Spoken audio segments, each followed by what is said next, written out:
Salve! Começamos aí o quarto vídeo, quase uma maratona. Estou gravando um atrás do outro, sem chance de errar, que não dá para ficar editando o vídeo. Então, eu espero realmente que você esteja prestando bastante atenção, porque você vai ter a chance de voltar. A gente começa a falar da fase final desse processo revolucionário. Alguns historiadores vão dizer que esse processo revolucionário francês, como esse monstro sagrado aqui, vai durar até 1848. Outros historiadores vão dizer que esse processo revolucionário ele vai durar até 1815, o fato que a gente sabe quando começa, mas os franceses eles nunca terminam uma revolução, porque eles vão lá, fazem revolução, não sabem o que fazer dela. Vamos lá então. No vídeo passado eu falei para vocês sobre a monarquia constitucional, dei alguns detalhes sobre ela, do assim, falei um pouquinho sobre a morte do Luís XVI, falei da guerra que a França vivia, falei do Comitê de Salvação Pública, falei do Robespierre, esse cara, que ao mesmo tempo que ele vai ser emblemático do ponto de vista de que ele vai estruturar a República Francesa, ele vai também criar uma das fases mais controversas da Revolução Francesa e terminamos com um diretório, essa fase da alta burguesia. Hoje nós vamos falar sobre Napoleão Bonaparte, um dos ícones da história, onde existe o maior tipo de teorias conspiratórias, e a gente vai falar sobre o Congresso de Viena. Então, vamos começar pelo Napoleão Bonaparte. O Napoleão Bonaparte, ele não é francês da gema, como a gente pode dizer. Ele vivia num protetorado francês ali. Ele vai, esse lugar, ele vai ser uma disputa entre francês e italiano, se eu não me engano. E aí ele cresce como filho de uma classe média da região, entra no exército e ele participa do exército justamente no período da Revolução Francesa. O que vai acontecer é que muitos dos soldados e dos comandantes do exército francês de alta patente vão ser considerados traidores. E aí esses caras ou vão ser condenados à morte, ou eles vão ser afastados dos pelotões do exército, dando margem para novos comandantes do exército. Então, percebam que o exército francês tinha que, além de lidar com conflitos internos, eles ainda tinham que lidar com a guerra contra o Império Austríaco e Prussiano, e, para piorar, eles tinham que se estruturar. Surge, então, a figura do Napoleão Bonaparte.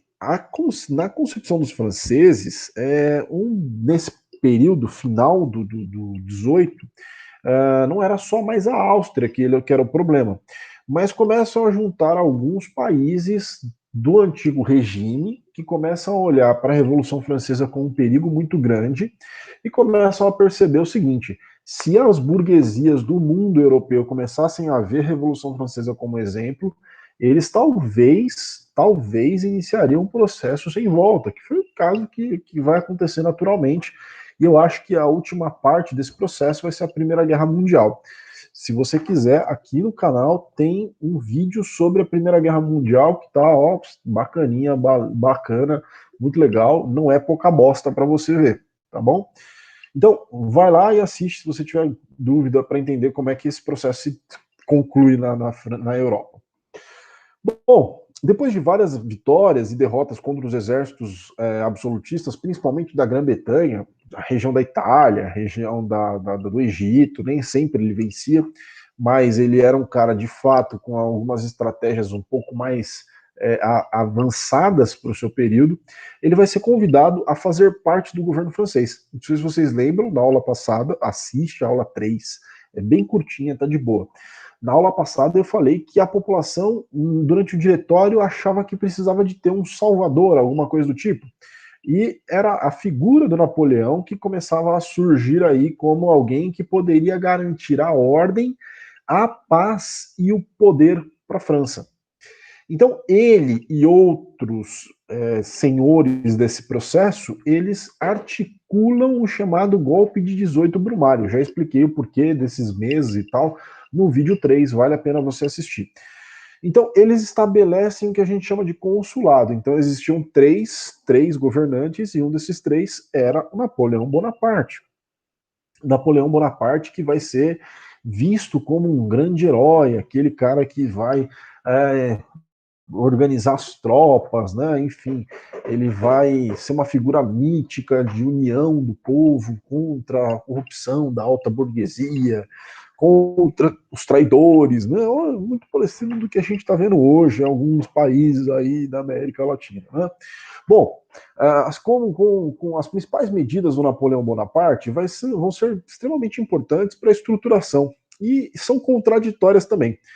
Ao mesmo tempo que elas estabelecem e fixam as medidas do processo revolucionário, elas também são uma ruptura com esse próprio processo revolucionário. Vou explicar para vocês. O Napoleão cria o Banco Francês, ou Banco Nacional Francês.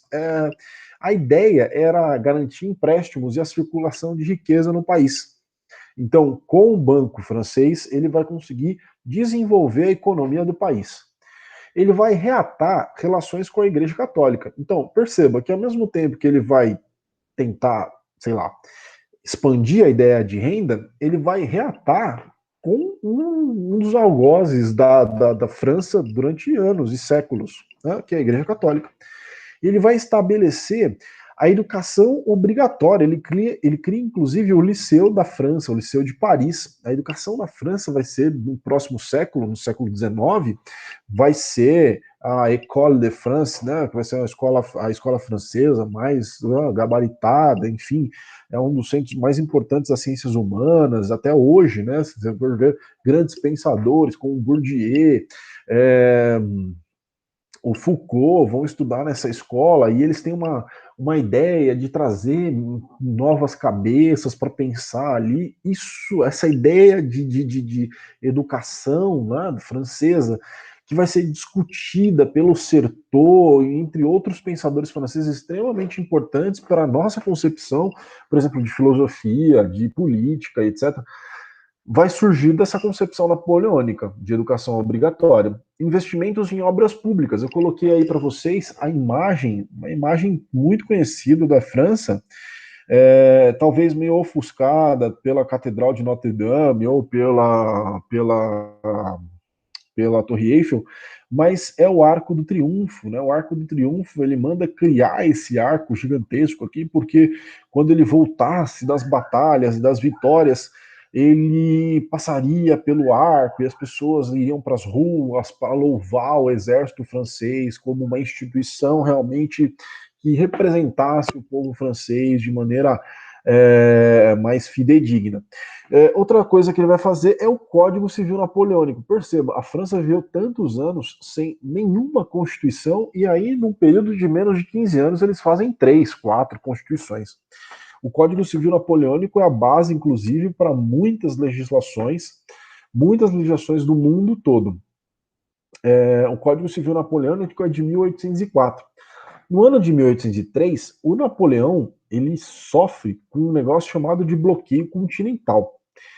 E aí, isso dá ideia para ele, em 1806, quando ele já estava estabelecido como um cônsul, e aí é interessante destacar também que em 1804 ele dá uma espécie de golpe ali, ele se torna o imperador da França, e aí é contraditório, porque os franceses eles fazem a revolução a partir de 1789, derrubam o rei e colocam um imperador no lugar. É um tanto quanto contraditório, mas tudo bem, isso aí a gente discute mais para frente. Mas numa tentativa de isolar a Grã-Bretanha, que se torna mais do que a Áustria, enfim, se torna um inimigo do Império Napoleônico, ele cria um bloqueio continental. Ele se aproveita de que a França estava no continente, ainda está até hoje, né, enfim, e aí ele estabelece que esses países, como o Reino da Holanda, Dinamarca, Noruega, Suécia, a Prússia, a Áustria, o Império Russo não fizessem mais negócio com a Grã-Bretanha. Por quê? Porque o Napoleão já tinha iniciado um processo de industrialização da França e o país mais industrializado do século XVII, do século XVIII, quem era? A Grã-Bretanha. E ele via na Grã-Bretanha um potencial inimigo que precisava ser contido. Então, por isso que ele vai fazer conflitos nessas regiões da África e por isso que ele vai estabelecer o bloqueio continental. O Napoleão Bonaparte, ou você se aliava ao seu império napoleônico, ou você seria cruelmente atacado.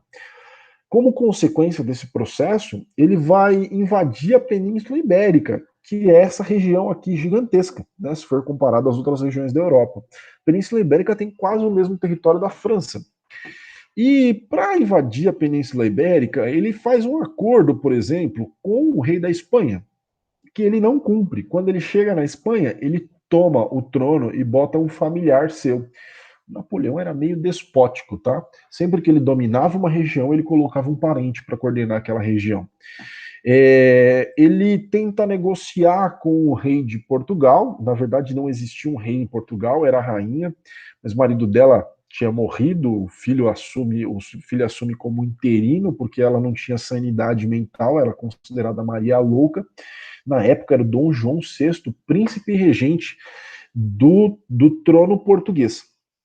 E aí o Dom João VI, malandramente, cara, mas malandramente mesmo, porque ele enrola o Napoleão por muitos meses até tomar uma decisão.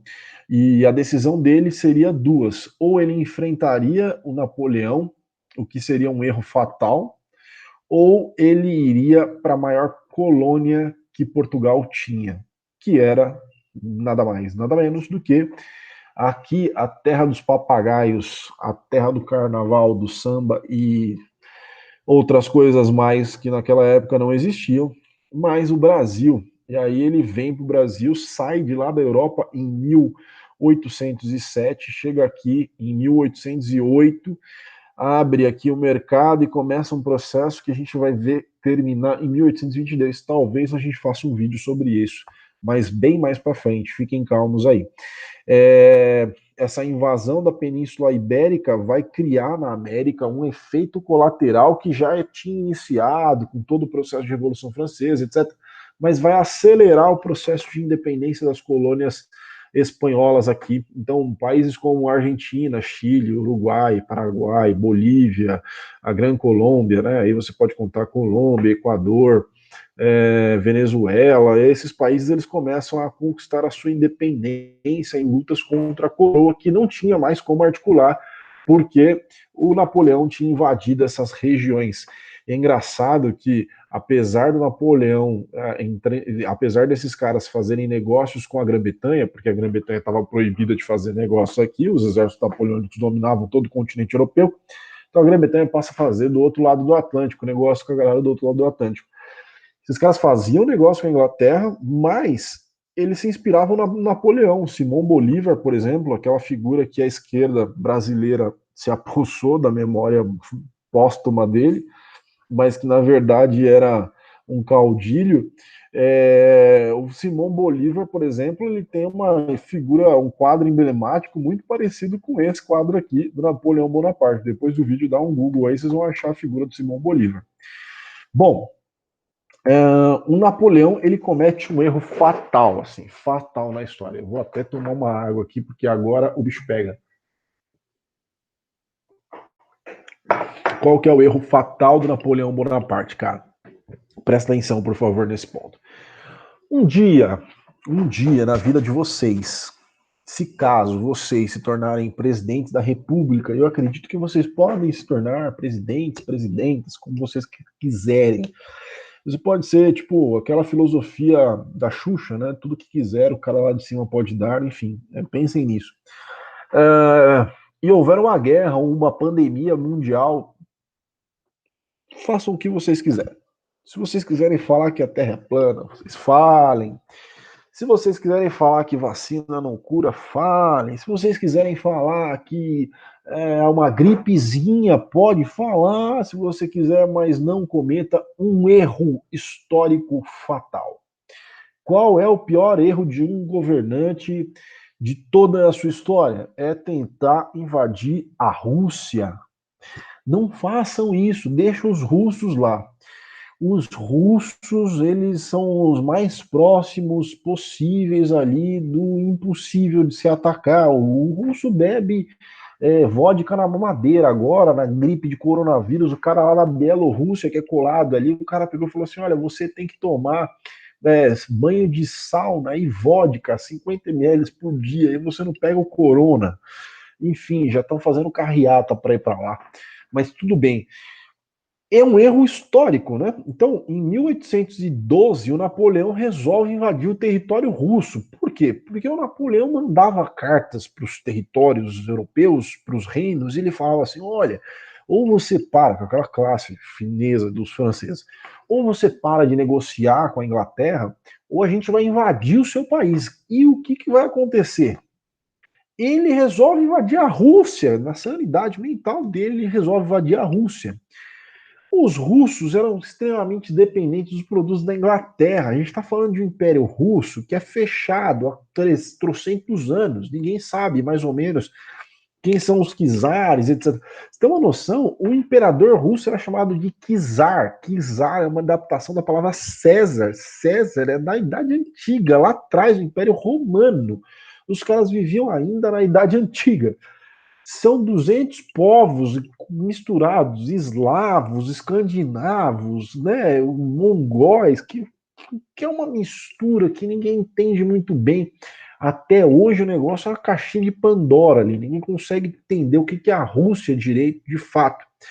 E aí o Napoleão Bonaparte resolve entrar nesse conflito. Se você é louco, Napoleão deve ter falado alguém para ele, e ele deve ter pensado, poxa, eu sou Napoleão Bonaparte, já conquistei o mundo, botei os ingleses na casinha deles, não são um bando de Neandertal russo que vai tentar me segurar.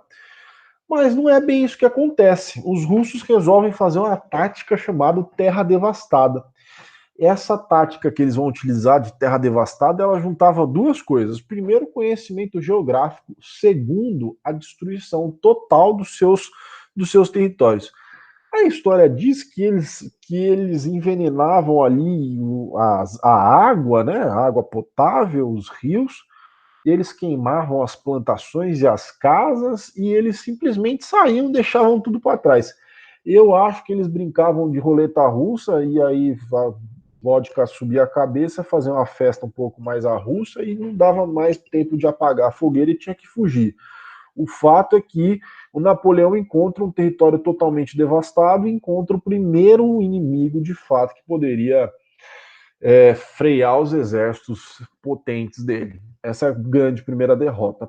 Outra derrota, e depois os ingleses vão achar que eles são super poderosos, mas vai ser em 1815, chamado Batalha de Waterloo. Waterloo é uma estrada que fica aproximadamente 12 quilômetros da Bélgica.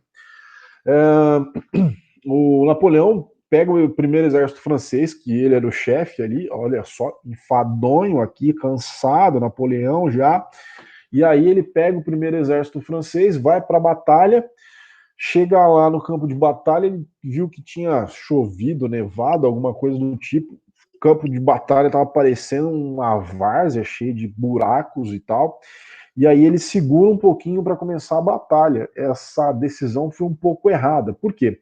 Porque ele teve que enfrentar os exércitos britânicos, mas até então ele estava em número maior. Se ele tivesse atacado naquele processo, já logo de início, em vez de esperar o tempo melhorar e o campo secar, ele talvez teria vencido, mas de fato, quando ele segura ali naquela região da Bélgica, é o tempo dos exércitos prussianos chegarem. E aí depois, inclusive, tem um belo registro da época do passo a passo, hora por hora, a partir das 11 horas da manhã até as 21 horas dessa batalha que vai ser conhecida como Batalha de Waterloo. E aí vem a figura do Wellington, né, que vai dar origem aí um belo do bicho Wellington, aí, esse cara que vai conseguir vencer as tropas napoleônicas. Eles vão capturar o Napoleão Bonaparte, vão levar ele para uma ilha africana, vão deixar ele preso nessa ilha africana.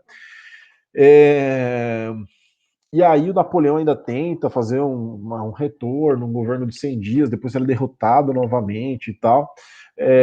E aí a gente coloca fim ao Império Napoleônico, de fato, em 1815, vai ser o último ano de que a gente pensa no Império Napoleônico.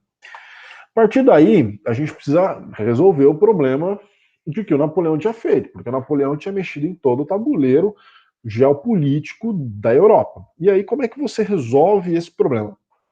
Você precisa resolver. Então, eles juntam aí 5 nações para fazer o Congresso de Viena, tá? E aí você tem a Áustria, a Prússia, a Inglaterra, a Rússia e a França. Esses cinco países se juntam para, tipo, ó, vamos tentar colocar de volta aí o que o Napoleão desmontou.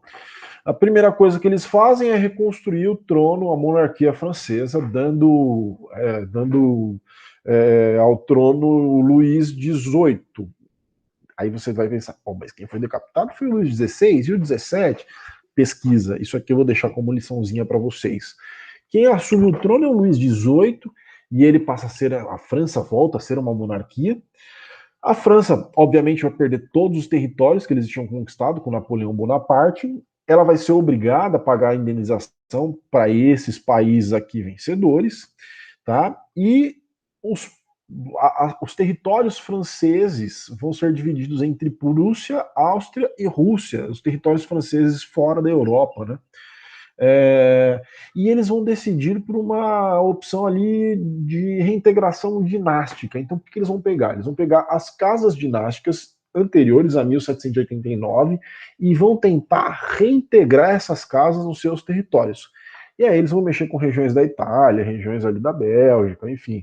Vai ser a solução, vai ser pior do que o problema, porque já havia há muito tempo que essas casas dinásticas tinham perdido o seu poder. E aí não é um congresso externo que vai estabelecer isso.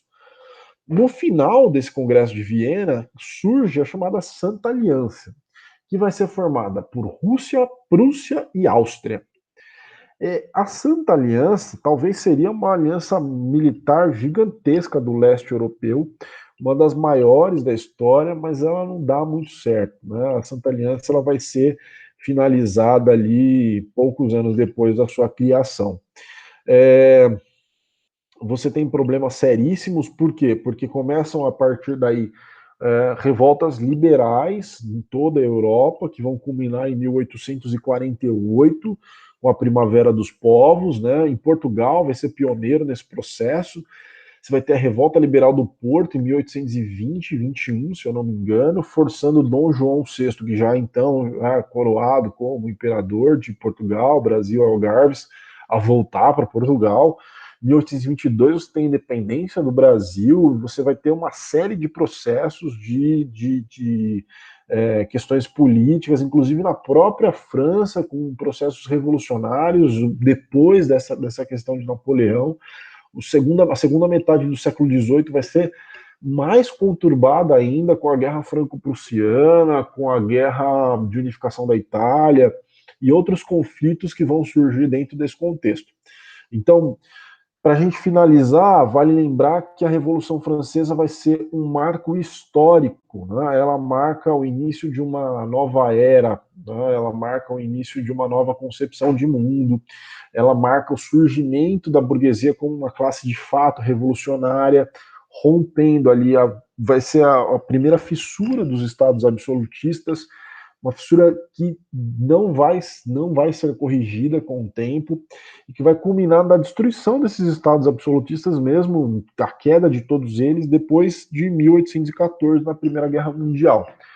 É muito importante destacar a participação popular nesse processo de Revolução Francesa e a influência. Quando você olha, por exemplo, a bandeira da Argentina, quando você olha a bandeira do Uruguai, quando você olha o nosso símbolo republicano, você olha o nosso hino nacional, ou a própria proclamação da República, que vai acontecer 100 anos depois, em 1889, não por acaso, 100 anos depois da própria Revolução Francesa. Tudo isso são influências, né? E a construção de um mundo com bases burguesas. Então, hoje a gente tem esse processo revolucionário francês muito bem sedimentado na nossa estrutura social. Quando eu digo sedimentado, significa que não necessariamente você consegue ver essas estruturas, mas elas foram baseadas, essas estruturas, essa ideia de meritocracia que a gente tenta entender, tenta colocar, nem sempre vai, né?